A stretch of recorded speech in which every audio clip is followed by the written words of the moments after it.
mengalami masalah mental, gangguan mental, dan emosional. memiliki tingkat kesehatan mental yang baik. Lembaga Indonesia National Adolescent Mental Health Survey mengungkapkan sebanyak 1 dari 3 remaja berusia 10 hingga 17 tahun di Indonesia memiliki masalah kesehatan mental. Kesehatan mental adalah kesejahteraan emosional, psikologis, dan sosial yang memengaruhi cara berpikir, bertindak, dan merasa.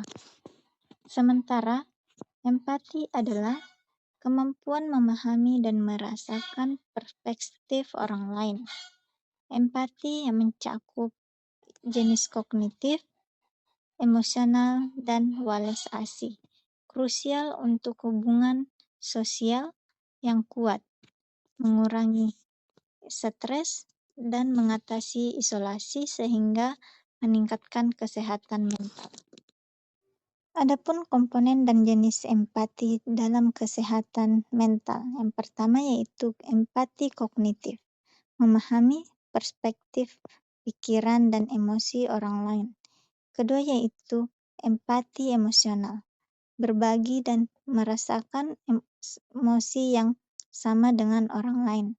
Ketiga yaitu empati walas asih, kombinasi kognitif dan emosional yang menggerakkan seseorang untuk bertindak membantu meringankan penderitaan orang lain.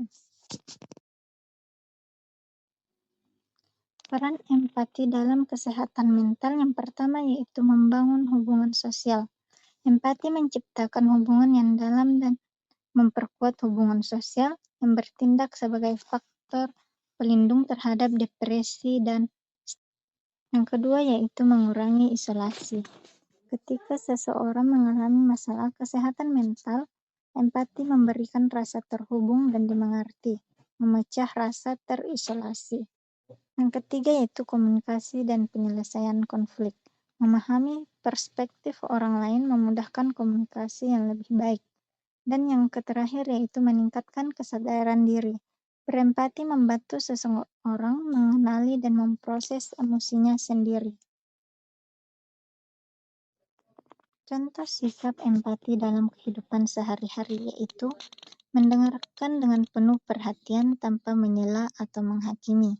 Kedua yaitu validasi perasaan, mengakui bahwa perasaan orang lain sah seperti contoh dari Perenbinus.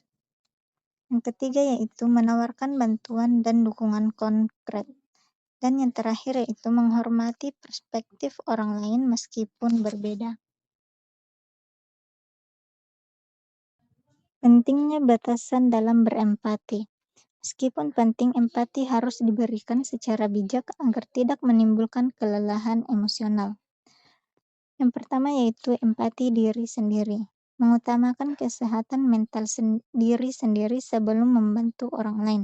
Kedua yaitu batasan emosional. Menghindari menjadi people pleasure yang bisa berujung pada tekanan mental sendiri. Empati bukan sekedar merasakan, tetapi kemampuan untuk terhubung secara tulus, yang secara signifikan meningkatkan kesejahteraan mental baik bagi pemberi maupun penerima empati. Yang penting, hubungan antara kesehatan mental dan empati.